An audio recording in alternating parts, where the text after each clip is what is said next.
తేరుకునేందుకే నెలల సమయం పడుతుంది అనుకున్నారు. ఇక వరద బాధితులకైతే దేవుడే దిక్కు అనుకున్నారు. కానీ వారం తిరక్క ముందే విజయవాడ నిలబడింది. అన్ని వ్యవస్థలు రాత్రింబవళ్లు పనిచేశాయి. లక్షలాదిగా ఫుడ్ ప్యాకెట్లు, వాటర్ బాటిళ్లు వచ్చాయి. పారిశుద్ధ కార్మికులు తరలి వచ్చారు. బురదమయంగా మారిన ఇళ్లను మంచినీళ్లతో, ఫైర్ ఇంజన్లతో క్లీన్ చేసి ఎవరివి వారికి అప్పగించడం అన్నింటికంటే హైలైట్. మరో లెవెల్లో సహాయ చర్యలను నడిపించిన సీఎం చంద్రబాబుదే ఈ క్రెడిట్ అంతా అని వరద బాధితులే అంటున్నారు. ఈ గ్రేట్ రెస్క్యూ ఒక డిజాస్టర్ మేనేజ్మెంట్ పాఠంగా మారినా ఆశ్చర్యపోనవసరం లేదు.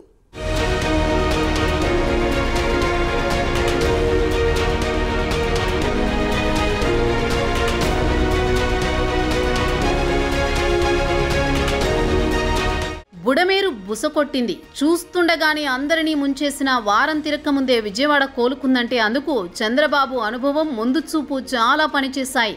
వ్యవస్థలన్నీ ఒక్కతాటిపైకి వచ్చాయి. బుడమేరు పరిసర ప్రాంతాలైన సింగ్నగర్, న్యూ రాజరాజేశ్వరిపేట మొదలుకుని చాలా కాలనీలు నీట మునిగాయి. ఇక అవి ఇప్పట్లో తేరుకోవు అనుకున్నారు. మొత్తం 2.5 లక్షల మందికి పైగా వరద బాధితులుగా మారారు.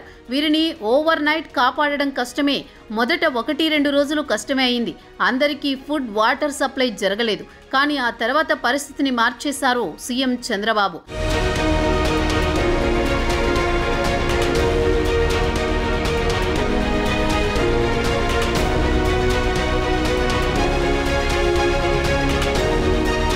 నిర్లక్ష్యంగా ఉన్న ఆఫీసర్లకు వార్నింగ్ ఇచ్చారు. సామాజిక బాధ్యతగా సాయం చేసేందుకు ముందుకు రావాలని ఇతర ప్రాంతాల ప్రజలకు పిలుపునిచ్చారు. అంతేకాదు తాను స్వయంగా బోట్లలో తిరుగుతూ నేనున్నానంటూ భరోసా ఇచ్చారు. రాత్రింబవళ్లు ముంపు కాలనీల్లోనే తిరిగారు సీఎం.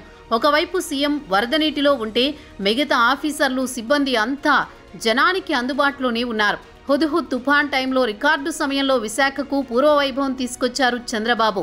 ఇప్పుడు బెజవాడ విషయంలో అయితే మరింత అడ్వాన్స్గా ఆలోచించారు. టెక్నాలజీ వాడారు. ఆర్మీ హెలికాప్టర్లు వచ్చేందుకు సమయం పట్టడం, అటు గల్లీల్లో ఎన్డీఆర్ఎఫ్ బోట్లు తిరిగేందుకు సమయం చాలకపోవడంతో డ్రోన్లను రంగంలోకి దింపారు. వరద సహాయాల్లో ఇదో టర్నింగ్ పాయింట్గా మారింది.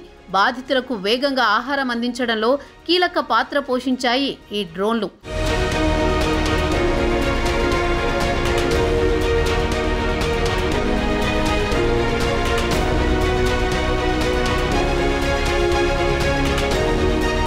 ఓవైపు వరద వస్తున్నా బుడమేరుకు పడ్డ 2 గంటలను యుద్ధ ప్రాతిపదికన పూర్తి చేశారు. మరో గండి దగ్గర ఇరిగేషన్ మినిస్టర్ నిమ్మల రామానాయుడును ఉంచారు. ఆయన రాత్రింబవళ్లు అక్కడే ఉండి గండి పూడ్చే పనులు దగ్గరుండి చేయిస్తున్నారు. ఇంకోవైపు హైదరాబాద్ నుంచి హెలికాప్టర్లో ప్రత్యేక ఆర్మీ బృందాన్ని కూడా రప్పించడంలో చంద్రబాబు సక్సెస్ అయ్యారు.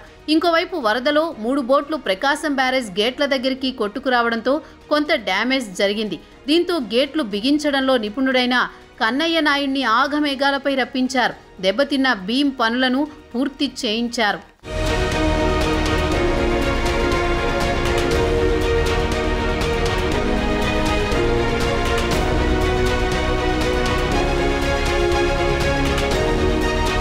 సీఎం చంద్రబాబు పిలుపుతో చాలా మంది ఆహార సరుకులను పంపుతున్నారు. పెద్ద ఎత్తున లారీలు చేరుకున్నాయి. వాటిని బాధితులకు ఎప్పటికప్పుడు పంపిస్తున్నారు. ఇంకోవైపు 10,000 మంది పారిశుద్ధ్య కార్మికులను ఇతర ప్రాంతాల నుంచి బెజవాడకు రప్పించి క్లీనింగ్ పనులు చేయిస్తున్నారు. మరోవైపు డ్రోన్ల ద్వారా బ్లీచింగ్ చేయిస్తున్నారు. ఇది కూడా వినూత్న ఆలోచనే.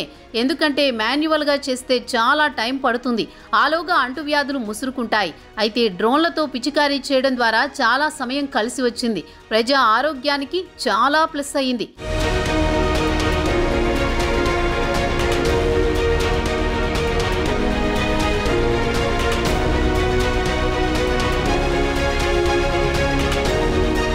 మరోవైపు 200కు పైగా ఫైర్ ఇంజన్లను బెజవాడ రప్పించారు సీఎం చంద్రబాబు.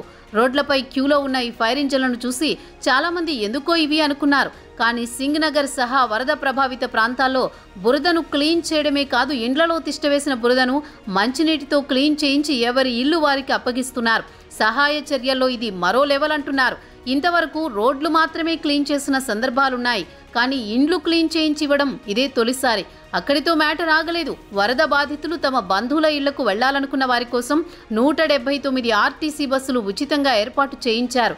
పడవల్లోనే డాక్టర్లను పంపించారు. ఒకటేమిటి, వరద బాధితులకు అన్నీ తానై చూసుకున్నారు. అందుకే బెజవాడ వేగంగా కోలుకుంది.